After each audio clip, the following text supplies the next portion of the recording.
નમસ્કાર મિત્રો, સ્વાગત છે ફરી એકવાર આપનું અમારા વિડીયોમાં.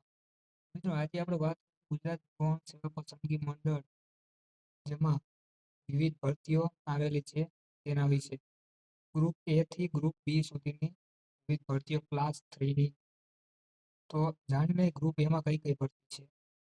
તો એમાં છે સમાજ કલ્યાણ નિરીક્ષક, જેમાં 125 જેવી ભરતી આવેલી છે. ત્યારબાદ કાર્યાલય અધિક્ષકની 3 ભરતી છે. ત્યાર પછી કલેક્ટર કચેરીના ક્લાર્કની 1600 જેટલી ભરતી છે. ત્યાર પછી હેડ ક્લાર્કની 134 ભરતી છે. ત્યાર પછી સિનિયર ક્લાર્કની 503 ભરતી.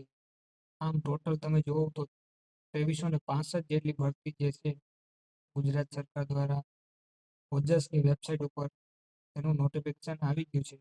અને ક્યારે એની ફોર્મ ભરવાની તારીખ ચાલુ થાય અને ક્યારે તારીખ બંધ થાય એ પણ તમને આ જ વિડીયોમાં જણાવી દઉં છું. તો અહીંયા મિત્રો તમે જોઈ શકો છો, આ માટે ઉમેદવારોએ ઓજસ નામની વેબસાઇટ ઉપર જઈને તારીખ 5/2/26 થી તારીખ 20/2/26 સુધીમાં ફોર્મ ભરી દેવાનું થાય છે. ત્યાર પછી મિત્રો વય મર્યાદા આપણે જાણી લઈએ કે કેટલી ઉંમર સુધી તમે ફોર્મ ભરી શકો છો. તમારી ઉંમર 20 વર્ષથી ઓછી નહીં અને 35 વર્ષથી વધુ ન હોવી જોઈએ. આવા જે ઉમેદવારો છે તે જ આમાં ફોર્મ ભરી શકશે.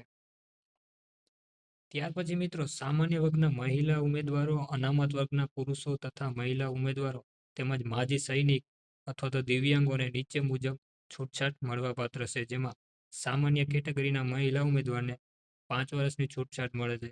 ત્યાર પછી અનામત કેટેગરીના પુરુષ 5 વર્ષની છૂટછાટ મળે. ત્યાર પછી અનામત કેટેગરીના મહિલા ઉમેદવારને 10 વર્ષની છૂટછાટ મળે છે. એટલે કે એની મહત્તમ ઉંમર 45 વર્ષ સુધી તે ફોર્મ ભરી શકશે. સામાન્ય કેટેગરીના શારીરિક અશક્તતા ધરાવતા પુરુષો એટલે કે હેન્ડીકેપ, તેને 10 વર્ષ સુધીની મર્યાદા રહેશે. આવી રીતે સામાન્ય કેટેગરીના શારીરિક ધરાવતી મહિલા હેન્ડીકેપ, એને પણ 15 વર્ષની વય મર્યાદાની છૂટછાટ રહેશે. ત્યાર પછી પુરુષો હેન્ડીકેપને 15 વર્ષ. ત્યાર પછી માજી સૈનિક ધરાવતા હેન્ડીકેપને 20 વર્ષ સુધીની સમય મર્યાદા રહેશે. એટલે કે મહત્તમ 45 વર્ષ સુધી તે ફોર્મ ભરી શકશે. હવે વાત મિત્રો પગારની. તો આમાં તમે જોઈ શકો છો પગાર કઈ રીતે છે. તો વિડીયો સ્ટોપ કરીને આરામથી તમે વાંચી શકો છો.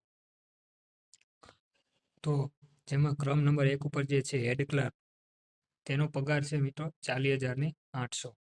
ત્યાર પછી સિનિયર ક્લાર્કનો પગાર છે મિત્રો 26,000. ત્યાર પછી કલેક્ટર કચેરીના ક્લાર્ક છે તેનો પગાર પણ 26,000 છે. ત્યાર પછી જુનિયર ક્લાર્કનો પગાર 26,000. ત્યાર પછી મિત્રો કાર્યાલય અધિક્ષક, એનો પગાર છે મિત્રો 49,600. ત્યાર પછી સામાન્ય કલ્યાણ નિરીક્ષક, તેનો પગાર છે 40,800.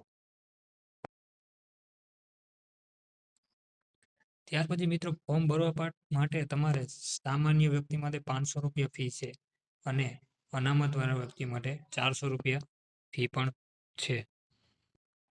ત્યાર પછી નીચે અહીં પરીક્ષાનું સિલેબસ પણ તમને આપી દેવામાં આવ્યું છે, જે તમે નોંધ કરી શકો છો આ રીતે. તો એટલું જ હતું આજના વિડીયોમાં. વિડીયો પસંદ આવ્યો તો એક લાઈક જરૂર કરી આપજો.